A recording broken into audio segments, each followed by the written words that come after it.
Doctor M P Parameswaran കേരളത്തിലെയും ഇന്ത്യയിലെയും ശാസ്ത്ര പ്രസ്ഥാനത്തിൻ്റെ സ്ഥാപക നേതാക്കളിൽ ഒരാളായിട്ടാണ് അറിയപ്പെടുന്നത്. എന്നാൽ അതോടൊപ്പം തന്നെ കേരളത്തിലെ അദ്ദേഹത്തിൻ്റെ സ്ഥാനം ജനകീയ വികസന പ്രസ്ഥാനത്തിൻ്റെ സ്ഥാപക നേതാവ് എന്നുള്ളത് കൂടിയുണ്ട്.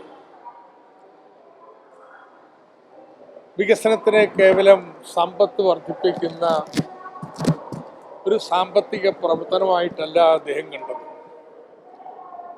ജനങ്ങൾക്ക് പങ്കാളികളാവേണ്ട ഒരു സാമൂഹ്യ പ്രക്രിയയായിട്ടാണ്. കാരണം വികസനത്തിൽ കൂടുതൽ സമ്പത്തുണ്ടായ പോരാ, അത് ജനങ്ങൾക്ക് അനുഭവവേദ്യമാവണം, അവർക്കും കൂടി ലഭിക്കുന്നതിൻ്റെ ഒരു പങ്ക്.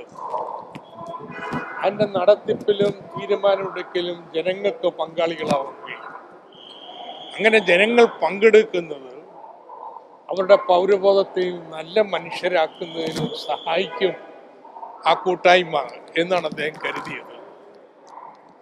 അങ്ങനെ ജനങ്ങൾക്ക് പങ്കാളിത്തം കൊണ്ടുവരാൻ കഴിയാം അവരുടെ പ്രാദേശിക തലത്തിലാണ്. സംസ്ഥാന തലത്തിലെല്ലാം വോട്ട് പങ്കെടുക്കുക മാത്രമേ ചെയ്യാൻ പറ്റൂ. അതുകൊണ്ട് ശാസ്ത്രത്തെ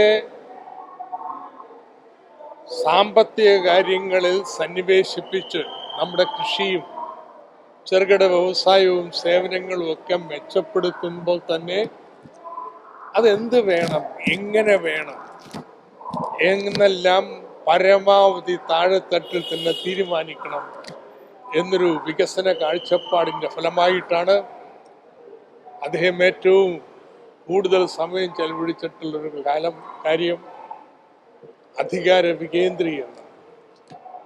അതില് കേരളത്തിൻ്റെ ഒട്ടനവധി പരീക്ഷണങ്ങൾ കേരളത്തിൻ്റെ നാനാഭാഗത്ത് നടത്തുകയും അതിൻ്റെ എല്ലാം ഏറ്റവും ഉയർന്ന തലമായിട്ടുള്ളൊരു ജനകീയ ആസൂത്രണത്തിലൂടെ ഇന്ത്യയിലെ മറ്റൊരു സംസ്ഥാനത്തും ലഭ്യമല്ലാത്ത പ്രാദേശിക അധികാര ഇടം സ്ഥാപിച്ചെടുക്കുന്നതിനും അദ്ദേഹം മുൻകൈയെടുത്തു.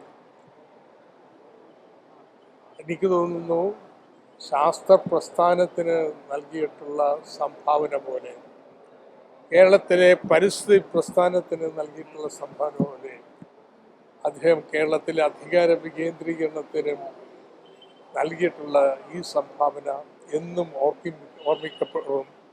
അതിന് കേരളം എന്നും അദ്ദേഹത്തോട് കടപ്പെട്ടിരിക്കും.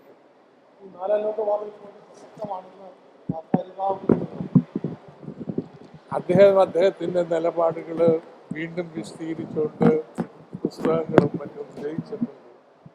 അദ്ദേഹത്തിൻ്റെ ഉറച്ച വിശ്വാസ സമീപനമാണത്. അദ്ദേഹത്തിന് അതിൻ്റെ വ്യാഖ്യാനങ്ങളുണ്ട്. അദ്ദേഹത്തെ സംബന്ധിച്ചിടത്തോളം ഇതൊക്കെ ഒരു നാളത്തെ കേരളത്തെക്കുറിച്ചുള്ളൊരു സ്വപ്നമാണ്. അതല്ലാതെ ഇന്നത്തുള്ള രാഷ്ട്രീയ പ്രവർത്തനത്തിന്റെ അടിസ്ഥാനമായിട്ടില്ല. അതുകൊണ്ട് ഇന്നത്തെ രാഷ്ട്രീയ പ്രവർത്തനങ്ങളുടെ കാര്യത്തിൽ പാർട്ടിയിൽ നിന്ന് പുറത്താക്കപ്പെട്ടിട്ടുണ്ടെങ്കിലും അദ്ദേഹം ഉറച്ച ഒരു അനുഭാവിയായിട്ട് നിലകൊള്ളുകയും തൻ്റെ വിശ്വാസപ്രകാരം മുന്നോട്ട് ഉള്ള പ്രവർത്തനങ്ങൾക്കും സ്വപ്നം കാണുന്ന ഇടം കണ്ടുപിടിക്കാൻ അദ്ദേഹം ശ്രമിച്ചിട്ടുള്ളത്.